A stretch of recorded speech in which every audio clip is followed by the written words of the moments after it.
Vou chamar, então, o primeiro palestrante, o professor Peter Schulz, da Universidade de Campinas, Instituto de Física, Departamento de Física de Matéria Condensada. O professor possui graduação em Física pela Universidade Estadual de Campinas, mestrado em Física pela Universidade Estadual de Campinas, doutorado em Física pela Universidade Estadual de Campinas e doutorado em Física pela Universidade Autônoma de Madrid. Pós-doutorado no Instituto Max Planck de Física do Estado Sólido em Stuttgart. Atualmente é professor associado da Universidade Estadual de Campinas. Tem experiência na área de Física da Matéria Condensada, atuando principalmente nos seguintes temas: sistemas de baixa dimensionalidade e suas propriedades de transporte eletrônico. Mais recentemente, tem se dedicado a atividades de divulgação científica, em especial sobre nanociência e de monitoramento da atividade científica, cienciometria. É curador da exposição Tão Longe, Tão Perto, sobre telecomunicações e sociedade. Desde maio de 2009, é diretor associado da Faculdade de Ciências Aplicadas da Unicamp. Com a palavra, então, por favor, o professor Peter Schulz, que terá 20 minutos para a sua apresentação. Bom dia, boa tarde a todos. Inicialmente, eu queria agradecer ao William, que não está aqui, pelo convite que ele me fez para ter essa oportunidade de falar aqui. Eu, resumindo esse meu currículo, eu acho que tem uma coisa importante que eu preciso dizer, que é o seguinte: eu ainda sou, quer dizer, minha principal atividade é em ciências duras, ou seja, eu sou um pesquisador, sou um físico teórico na área em nanotecnologia, mas nos últimos 5 anos eu tenho me dedicado cada vez mais à atividades de divulgação científica. Então, eu sou uma espécie de hard scientist que está se tornando cada vez mais soft.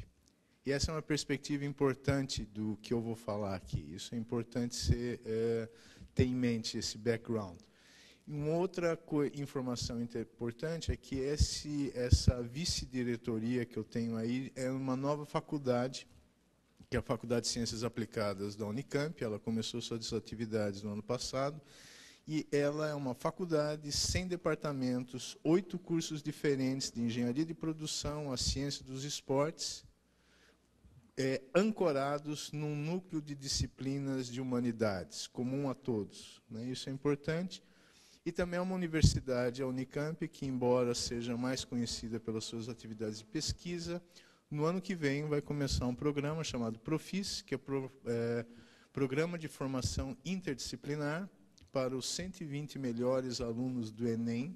Quer dizer, vamos ver o que vai acontecer com o Enem esse ano, que fizeram, né? Tem um problema. Mas, enfim, os 120 melhores estudantes de ensino médio das escolas públicas da região de Campinas entrarão na universidade para cursar física, música, linguística, filosofia, o que seja, num básico de 2 anos, e depois eles podem escolher: eu quero fazer medicina, eu quero fazer física, eu quero fazer filosofia, economia, o que seja, dentro de, claro, de uma limitação de vagas que há. Não é um programa de nivelamento.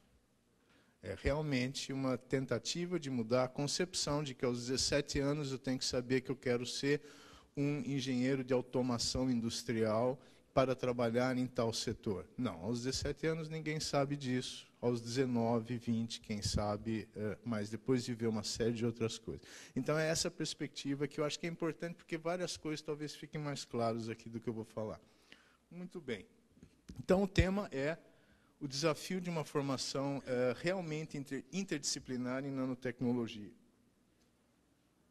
E, para falar de nanotecnologia, que é uma coisa que se consolidou o termo nos últimos 20, 30 anos, eu vou voltar um pouquinho na história, porque a perspectiva história é absolutamente imprescindível para a gente conseguir discutir o tema.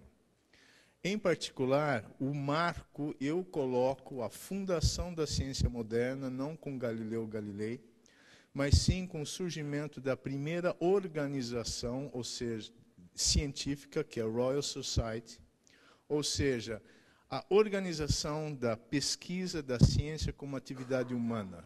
e não pensando na ciência a partir do seu primeiro produto, que talvez possa ser colocado na época de Galileu Galilei. Notadamente, esta sociedade se fundou lançando logo os anais da Sociedade Real, os proceedings que esse aqui é o facsímile da... Ops! Sorry, eu sou meio atrapalhado. Que foi o primeiro volume de 1965, eu falei 900, perdão, 1665. E vocês podem ter acesso aos facsímiles dessas edições antigas. Existe um banco de bibliográfico na internet, o JSTOR, e é muito interessante, porque essa revista ela é totalmente multidisciplinar. Não havia ainda a divisão em disciplinas científicas naquela época. E a linguagem é muito comum a qualquer artigo que você leia nessa época de física, biologia, geologia, assim por diante. Então, isso também é uma observação que vai fazer sentido daqui a pouco. No entanto, a Royal Society foi criada em Londres em 1665, por aí, quando que o ensino de ciências passou a integrar o currículo das escolas públicas inglesas. Quem fez isso foi William Sharp em 1850, quase 2 séculos depois. Em 1850, a ciência moderna, o método científico, já teve 2 séculos de estabelecimento. Ok? E nós estamos falando de nanociência hoje em dia, nanotecnologia, que tem seus 20 e 30 anos, e já estamos com uma urgência criando cursos de graduação nisso. Ou seja, a ciência moderna, como nós conhecemos, na qual nós somos formados, ela começou a ser ensinada nas escolas 2 séculos depois que ela começou a ser institucionalizada. E nós estamos diante do desafio de criar uma formação em nanociência, que é uma ciência que ainda está no começo da sua construção. Algo completamente diferente. De um modo geral, a evolução da ciência como prática humana, eu posso dividir nessas expressões chaves. Inicialmente ela era voluntária. Ninguém era pago para fazer o que veio a ser física, química, biologia. Dava-se aulas e, como hobby, se fazia ciência. Em algumas poucas universidades, tinha mecenato, muitos faziam isso, simplesmente eram ricos e conseguiam fazer isso. Ela teve uma lenta institucionalização, a partir de 1665. A educação era informal no começo, muito a relação mestre-aprendiz, que, aliás, nós mantemos até hoje na pós-graduação. Além disso... tá ok. Tá jóia. Então, o lugar privilegiado de se fazer ciência é a universidade de pesquisa, e a universidade de pesquisa, como hoje nós a conhecemos, foi fundada com o Manifesto de Diretrizes Internas e Externas de von Humboldt para a Universidade de Berlim, em 1810. Ou seja, o lugar que hoje nós fazemos pesquisa, e depois, claro, existem os institutos de pesquisa, existe a pesquisa em outros lugares, em indústrias e tal, mas, notadamente no Brasil, é algo muito posterior ao surgimento da ciência como atividade humana. E, por fim, que veio disseminar no ensino público de ensino fundamental e médio, nos termos de hoje. Agora, tem um problema nisso tudo. É um problema que eu gosto de sempre ter em mente, pelo menos nos últimos anos, que é o seguinte: muito propriamente analisado nesse artigo, publicado nesse Public Understanding of Science, é uma revista acadêmica que lida com esse problema, que é sobre a genealogia, quer dizer, como, com a profissionalização da atividade científica, a linguagem científica e a leiga foram se distanciando cada vez mais. Isso é tomado como algo absolutamente natural por nós, pesquisadores em ciências duras, mas eu não sei se é tão natural assim. A gente não reflete sobre esse tema como talvez devêssemos. Nesse contexto, A nanotecnociência, por que nanotecnociência? Porque o desenvolvimento dela como ciência precisa dos seus próprios produtos tecnológicos. Ninguém vai dizer que um microscópio de tunelamento não é um produto tecnológico que foi concomitantemente desenvolvido com a ciência básica em torno dele próprio. Ok. Muito bem.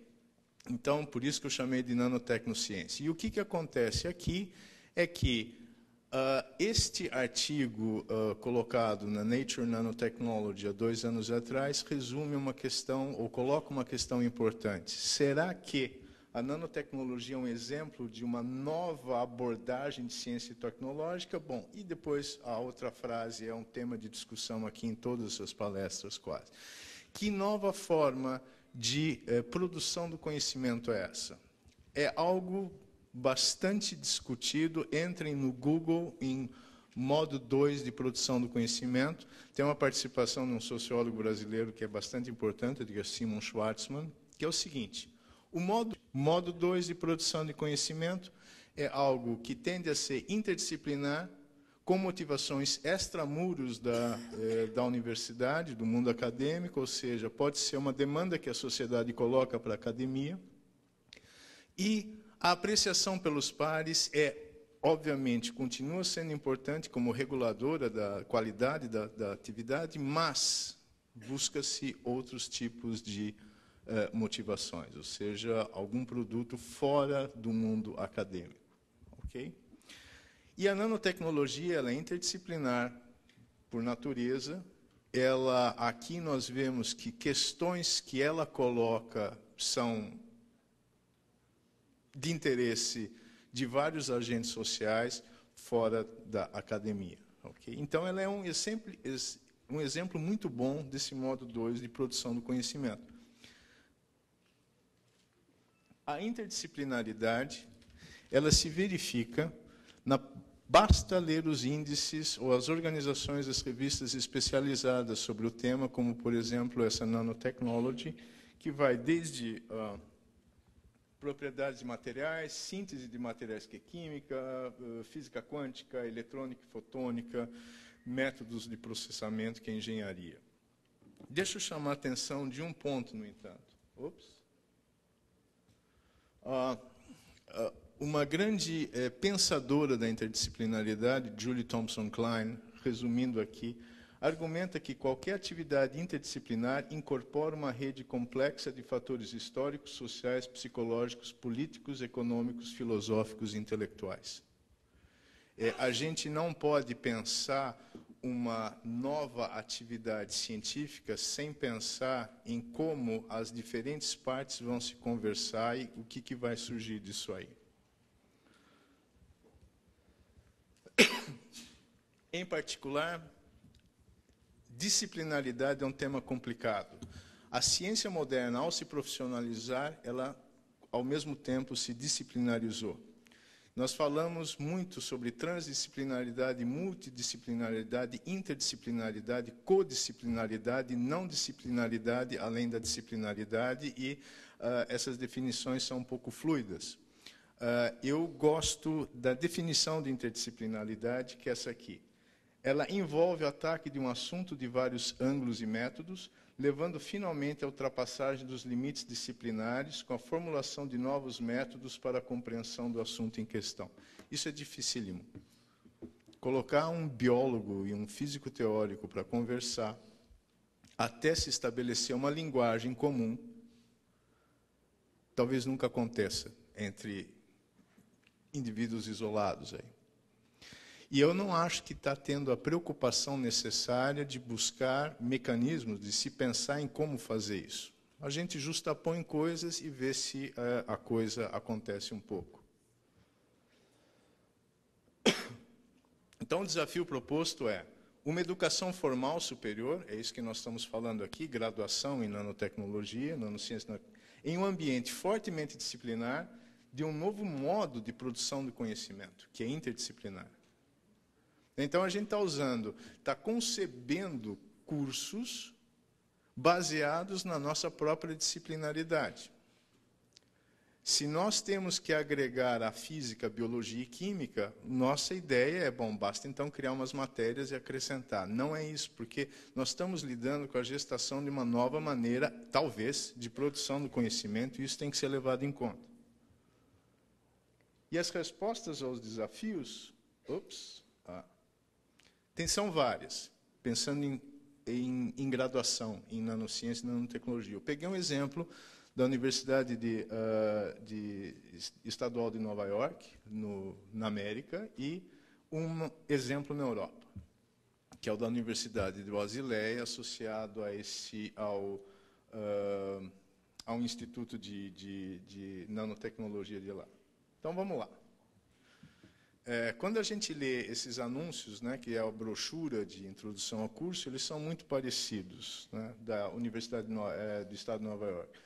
O primeiro college, né, curso de graduação, oferecer um amplo bacharelado, um programa na ciência e na nanoscala. Esse negócio de ciência na nanoscala também é uma coisa engraçada, né, porque toda palestra de nanociência e nanotecnologia coloca as escalas de tamanho. Então a gente ainda não saiu muito da mania de dizer, claro que é tudo muito pequenininho, mas de dizer que é de 1 a 10, 100 nanômetros aí que se acontece. Alguém aqui fala que astrofísica é alguma coisa, uma ciência da escala acima de 2 ou 3 parsecs? Não. Quando a gente fala de astrofísica, a gente fala dos fenômenos que a astrofísica lida, do que ela explica, dos seus questionamentos. Nós não temos isso ainda tão claro em nanociência e nanotecnologia. A gente ainda, quando vai falar disso, fala, é de 10 a menos 9 metros e assim por diante. Quer dizer, a escala não devia ter tanta... Se a escala ainda tem tanta importância na definição dessa atividade, é porque ela ainda não se consolidou epistemologicamente. Uau, essa frase eu gostei, acabei de inventar.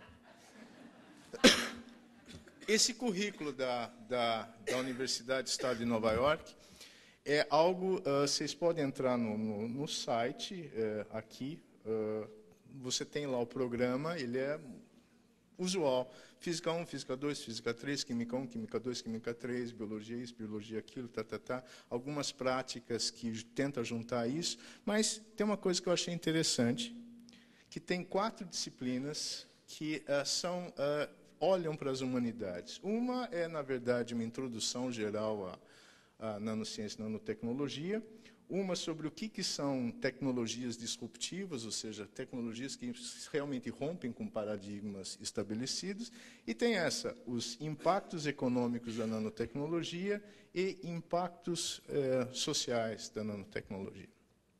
Mas eu volto a insistir, é uma disciplina, no caso dos impactos sociais. Não tem nada sobre a epistemologia dessa nova ciência. E a epistemologia da nova ciência não surge por geração espontânea. Eu acho que deveria ter um esforço mais concentrado nisso. Esse é o programa. Aí tinha na brochura, que você pode dar o download do curso, de apresentação do curso, do programa suíço. E aí ele já segue o protocolo de Bolonha, são 3 anos. Então, veja, tem biologia, morfologia, biologia dos organismos, biologia celular, bioquímica, genética, morfologia 2, estrutura, blá. Química 1, daí prática, química 2, físico-química, química orgânica. Putz, é a grade curricular de um curso de química. Matemática, matemática 1, matemática 2, matemática 3, daí eu sei lá o que eles cobrem, não deu para entrar em detalhes, teria que visitar o lugar. Física. Daí, algumas disciplinas de nanociência. Tá? São práticas, enfim, de fato, você pode fazer disciplinas de nanociência e nanotecnologia, porque você tem vários conteúdos disso. E você tem as disciplinas eletivas, né?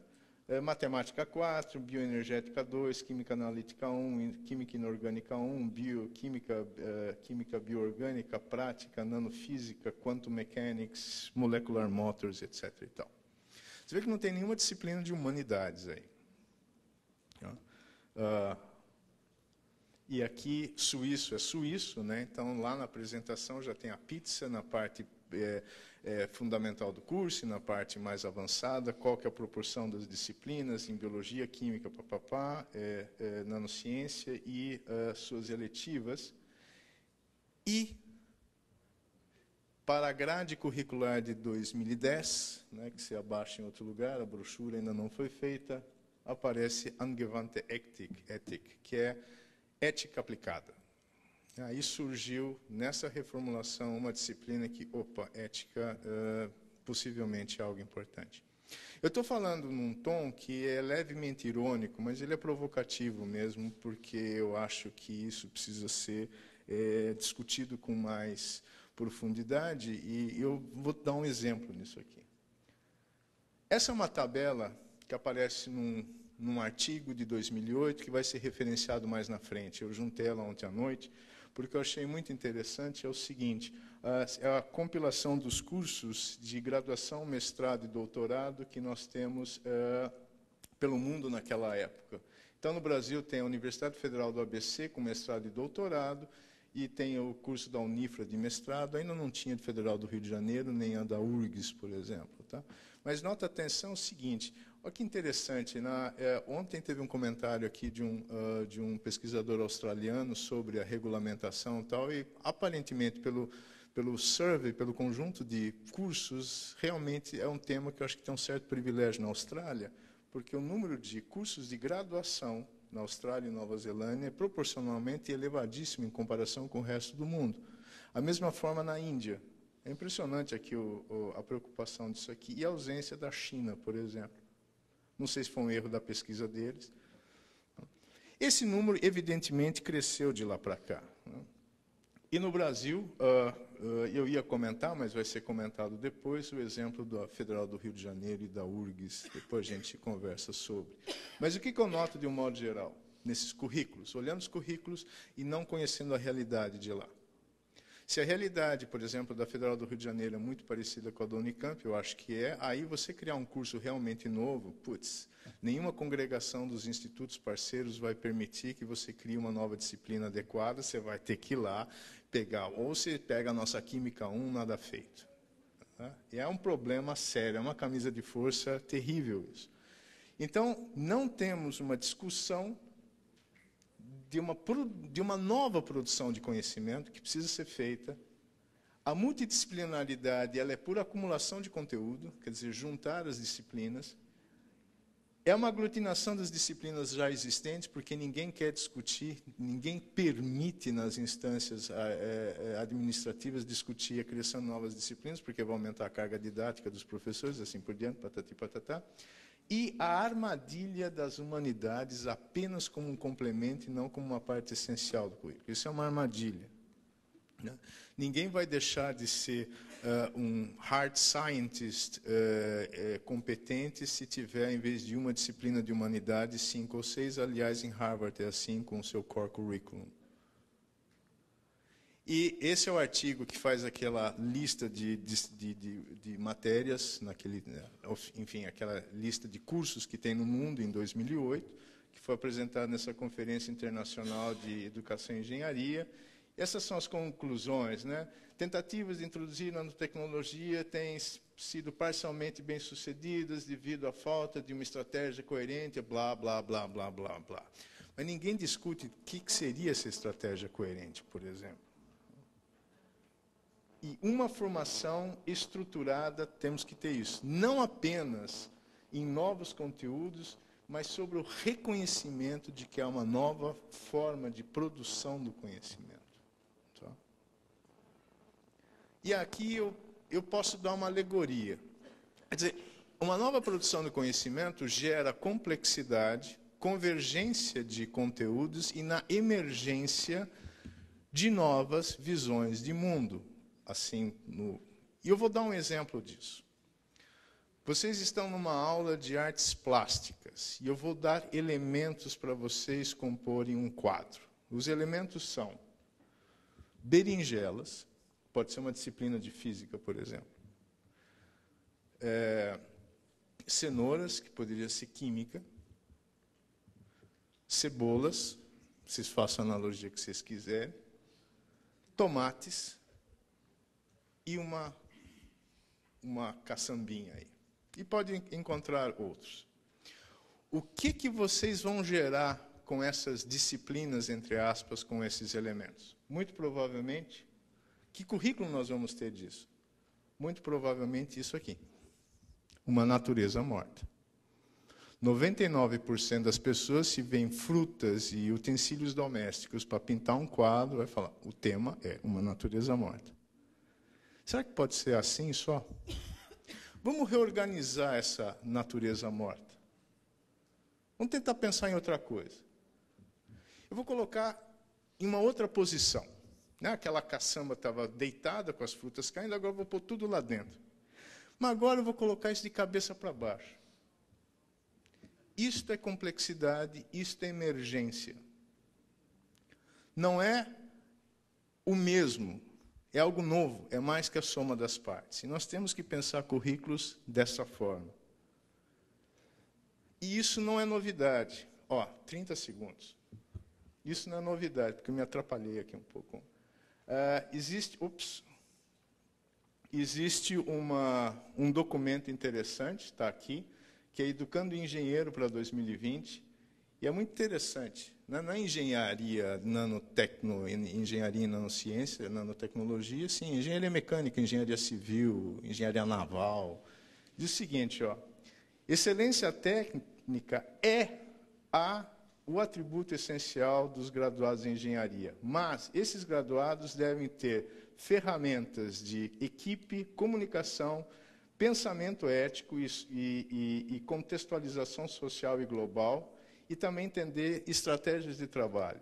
Negligenciar o desenvolvimento dessas arenas, né, e tentar entender e lidar só com a parte técnica, pela exclusão da seleção de humanidades, economia, política, linguagem e outras interdisciplinaridades, não está no interesse da formação de um bom engenheiro. Então, eu não estou falando aqui uma novidade, eu estou falando algo que várias pessoas em campos disciplinares bem estabelecidos já estão pensando. E aí eu vou pular aqui uma citação que eu fiz do Gilson, mas, enfim, é algo muito parecido, e eu vou deixar essa mensagem. A formação em uma categoria, não saber em construção, é uma categoria de saber em construção, você pode fazer com livros também, esse também é um quadro do mesmo pintor, Arcimbaud. Eu acho legal isso aqui. Imaginemos marinheiros que em alto mar estejam modificando sua embarcação rudimentar. Para transformar o casco de seu barco, utilizam madeira encontrada à deriva, ou de sua própria estrutura, mas não podem colocar a embarcação no seco. Quer dizer, a gente não pode parar tudo e fazer isso aí. Para reconstruí-la desde o princípio, para fazer isso. Durante seu trabalho, permanecem no velho barco e lutam contra violentas tormentas e ondas tempestuosas. Esse é o nosso destino como cientistas. É uma situação que o Gilson Lima fez no seu livro Nômades de Pedra, desse Otto Neurath. E é exatamente isso que nós estamos. Nós estamos modificando um barco e a gente tem que agregar novas coisas e a gente não pode parar e simplesmente deixar essas forças, essas tormentas são no sentido de deixar o barco do jeito que ele está e não modificar. Essa é a nossa tarefa. Obrigado.